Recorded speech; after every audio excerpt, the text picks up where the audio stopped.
السلام علیکم ناظرین، میں ہوں شگفتہ بلوچ اور آپ دیکھ رہے ہیں میرا یوٹیوب چینل میرا جہان۔ ناظرین، آج کی ویڈیو میں بات کریں گے شاہنواز امیر کے حوالے سے کہ جیل میں انہیں کیا سہولیات میسر ہیں۔ آپ کو یاد ہوگا ناظرین کہ شاہنواز امیر کو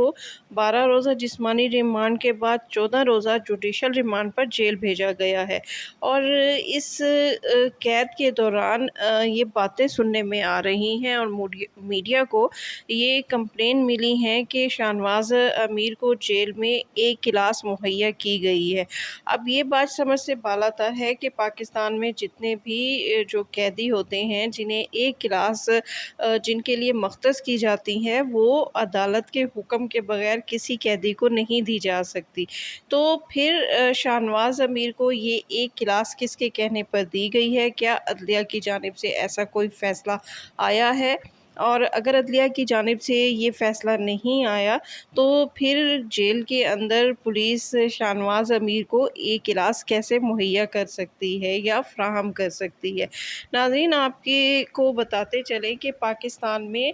جو قیدی ہوتے ہیں جیل میں، ان کے لیے 3 جو کیٹیگریز مخصوص ہیں۔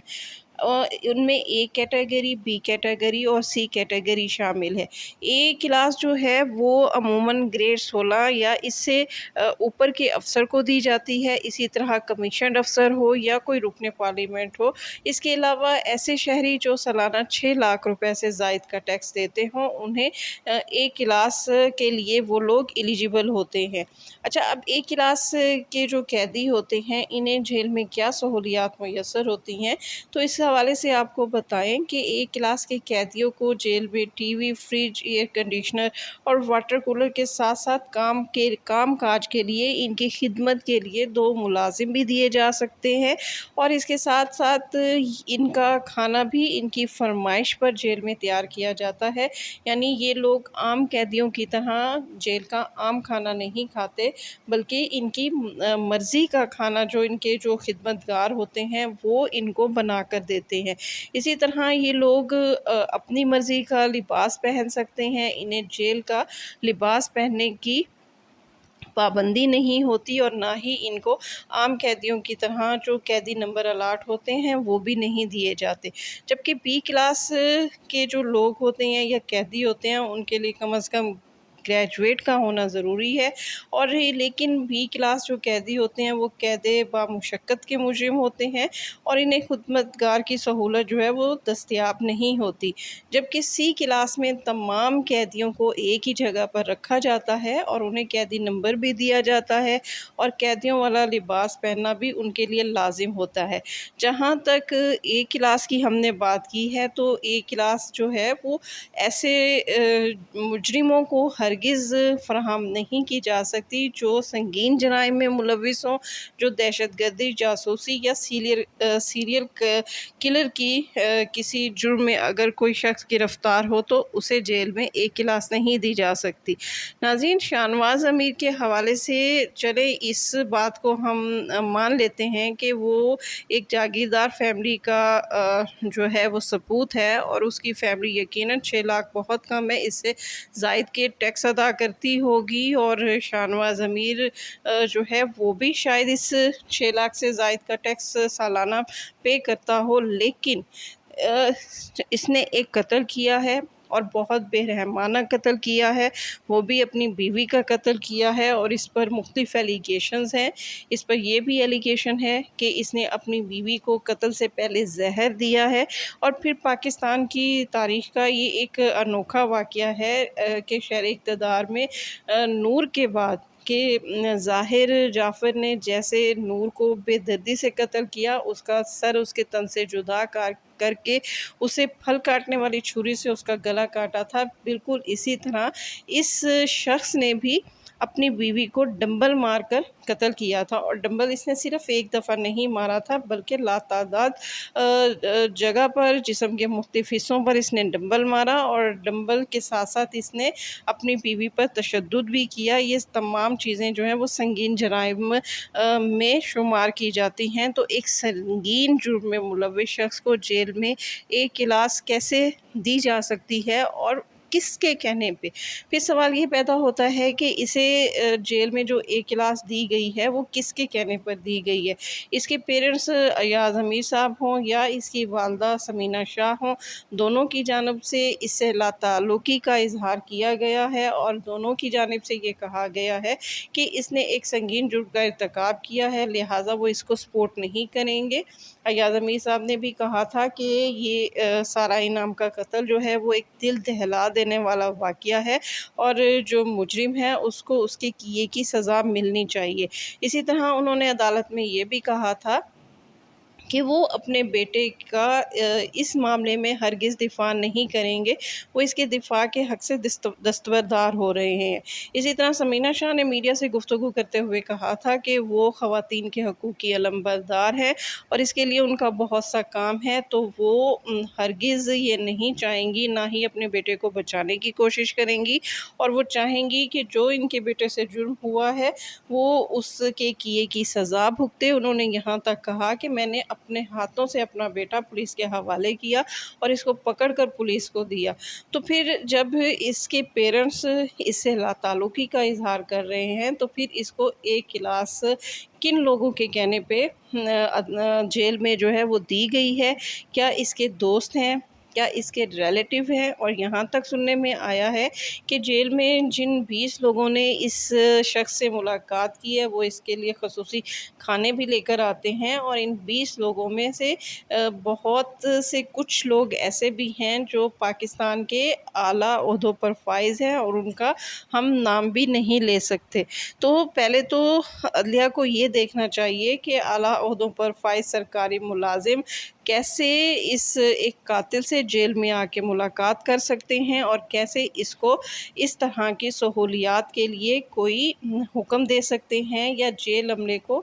دباؤ میں ڈلا کر اس کو یہ سہولیات دی جا سکتی ہیں۔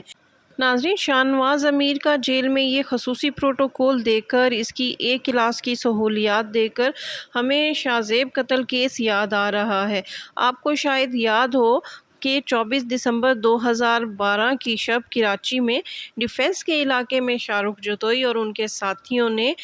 شاہ زیب کو فائرنگ کر کے قتل کر دیا تھا۔ پھر جون 2013 میں انسداد دہشت گردی کی عدالت نے مرکزی ملزم شاہ رخ جتوئی سمیت 2 ملزمان کو سزائے موت جبکہ 2 کو عمر قید کی سزا سنائی تھی، لیکن سزائے موت سنائے جانے کے بعد نومبر 2013 میں سندھ ہائی کورٹ کی ڈویژن بینچ نے اس مقدمے سے انسداد دہشت گردی کی دفعات ختم کر کے ماتحت عدالت کو مقدمے کی دوبارہ سماعت کا حکم دیا تھا۔ اس کی وجہ یہ تھی کہ یہ شاہ زیب قتل کیس کا جو مرکزی ملزم شاہ رخ جتوئی تھا، یہ ایک جاگیردار فیملی سے تعلق رکھتا تھا، سندھ کے ایک بہت بڑے وڈیرے کا بیٹا تھا اور ان کا کیس پر بہت اثر و رسوخ تھا، اور پہلے دن سے کہا جا رہا تھا کہ اس وڈیرے کے بیٹے کو اس قتل کی سزا نہیں ملے گی، لیکن سوشل میڈیا پر یہ کیس بہت زیادہ اٹھایا گیا، اس کے خلاف بہت زیادہ آواز بلند کی گئی اور میڈیا پر اس کی باقاعدہ ڈیلی کی کوریج جو ہے وہ دکھائی گئی، جس کی وجہ سے اس پر اس انسداد دہشت گردی کی دفعات لگی اور اس کو اس قتل کے جرم میں اس کو پھانسی کی سزا سنائی گئی۔ لیکن جیسا کہ ہم نے بتایا کہ یہ جاگیردار فیملی کا جو ثبوت تھا، اس کو یہ پتہ تھا کہ میں نے اس جرم میں مجھے کوئی سزا نہیں ہو سکتی، بھلے جیسے بھی ہو۔ اس کو اپنے والدین کا مان تھا کہ وہ یہاں سے بچ نکلنے میں کامیاب ہو جائے گا، اور پھر وہی ہوا۔ ہم سب نے دیکھا کہ شاہ رخ جتوئی کے والدین کی طرف سے، اس کی فیملی کی طرف سے مدعی پارٹی پر، شاہ زیب کی فیملی پر اس قدر دباؤ ڈالا گیا کہ آخر 2017 میں شاہ زیب خان کے والدین نے قصاص اور دیت کے قانون کے تحت صلح نامے کے بعد ملزم شاہ رخ جتوئی کو معاف کر دیا تھا، جس کے بعد شاہ رخ جتوئی کو رہا کر دیا گیا تھا۔ اور اس رہائی کے فیصلے کے بعد یہ قتل کا جو مجرم تھا یہ عدالت سے وکٹری کا نشان بناتے ہوئے اور ہنستے ہوئے عدلیہ اور قانون کے اداروں کا مذاق اڑاتے ہوئے باہر آیا تھا. لیکن اس اقدام کے بعد اور سندھ ہائی کورٹ کے اس فیصلے کے بعد انسانی حقوق کی تنظیمیں اس کے خلاف اٹھ کھڑی ہوئی تھیں اور میڈیا میں اس فیصلے کے خلاف بہت شور مچایا گیا. تو پھر سپریم کورٹ نے اس وقت کے چیف جسٹس ثاقب نثار تھے، سپریم کورٹ نے اس واقعے کا از خود نوٹس لیا اور کیس کی سماعت کے بعد سندھ ہائی کورٹ کا فیصلہ کالعدم قرار دے دیا، جس کے بعد اس مقدمے میں ملوث چاروں مجرمان کو دوبارہ گرفتار کرنے کا حکم دیا اور اس کے بعد یہ چاروں ملزم دوبارہ گرفتار ہو گئے تھے. کیونکہ اس دادِ دہشت گردی کی جس مقدمے میں دفعات ہوں وہاں پر اگر مدعی پارٹی ملزم کے ورثاء سے، ان کے لواحقین سے اور اگر صلح بھی کر لے تب بھی اس کیس میں ریاست مدعی ہوتی ہے، لہٰذا قتل کا جو مجرم ہوتا ہے اس کی سزا معاف نہیں ہو سکتی. اسے پھانسی کی سزا تو ٹل جاتی ہے لیکن اس کی عمر قید کی سزا کسی صورت معاف نہیں ہو سکتی. لیکن ناظرین، اس کیس کے دوران آپ نے دیکھا تھا کہ یہ مجرم کس طرح قانونی اداروں کا مذاق اڑاتا تھا. اس کو جیل میں وہ تمام سہولیات میسر تھیں جو آج شاہنواز امیر کو جیل میں میسر ہیں. اور آپ کو یاد ہوگا ناظرین، یہ شارق جتوئی کے حوالے سے آپ نے میڈیا پر اس کی جھلک دیکھی تھی کہ ایک بار چیف جسٹس ثاقب نثار نے جیل میں چھاپا مارا تھا. ان کو یہ خبر ملی تھی کہ سزائے موت کا یہ مجرم جو ہے، پھانسی کا یہ مجرم جیل میں ایک کلاس سہولیات سے فیضیاب ہو رہا ہے. اس کو جیل میں خصوصی کمرہ دیا گیا ہے. تو جسٹس ثاقب نثار نے، سابق چیف جسٹس ثاقب نثار نے جیل کا اچانک دورہ کیا تو ہم سب نے دیکھا کہ یہ قتل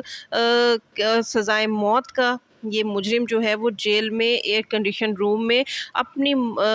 پسند کی ایک مووی دیکھتے ہوئے پایا گیا تھا. اور جب جسٹس ثاقب نثار نے اس کی سرزنش کی تو یہ انتہائی ڈھٹائی کے ساتھ ان کا مذاق اڑاتے ہوئے مسلسل مسکراتا رہا تھا، بالکل اسی طرح جس طرح اس نے پورے کیس کے دوران قانونی اداروں کا مذاق اڑایا تھا. اسی طرح آج ہم دیکھ رہے ہیں کہ شاہنواز امیر کا رویہ بھی ہمیں بالکل اس جاگیردار کے بیٹے شارق جتوئی کی طرح دکھائی دے رہا ہے. یہ جب عدالت میں آتا ہے تو اس کے چہرے پر کوئی شرمندگی کے آثار نہیں ہوتے. یہ بالکل کول ڈاؤن ہے، بالکل اس کو اطمینان ہے، اس کے چہرے پہ ایک خاص قسم کا اطمینان ہے. اس کو کسی قسم کی کوئی ٹینشن نہیں ہے. آخر اس کو یہ اطمینان کس کی طرف سے دلایا گیا ہے؟ ہمیں بتایا جائے کہ یہ کیسا جوڈیشل ریمانڈ ہے جس میں مجرم کو اپنے گھر میں جو سہولتیں میسر تھیں وہ جیل میں ملنے والی سہولتوں سے اس میں کوئی فرق دکھائی نہیں دے رہا. ایک مجرم ہے اگر وہ جیل میں بھی وہی سہولیات حاصل کرتا ہے، انہی سہولتوں سے فیضیاب ہوتا ہے جو اسے اپنے گھر میں میسر تھیں. اس کو اپنے گھر کی طرح ایک بیڈ دیا گیا ہے، ایک ٹی وی دیا گیا ہے، ایک ذاتی ملازم دیا گیا ہے، اور یہ بھی سننے میں آ رہا ہے کہ اس کے پاس ایک خصوصی نمبر ہے اور یہ اپنی فیملی سے ایک خاص نمبر سے جو ہے مسلسل بات کرتا ہے. تو جب اس کو اس کے قتل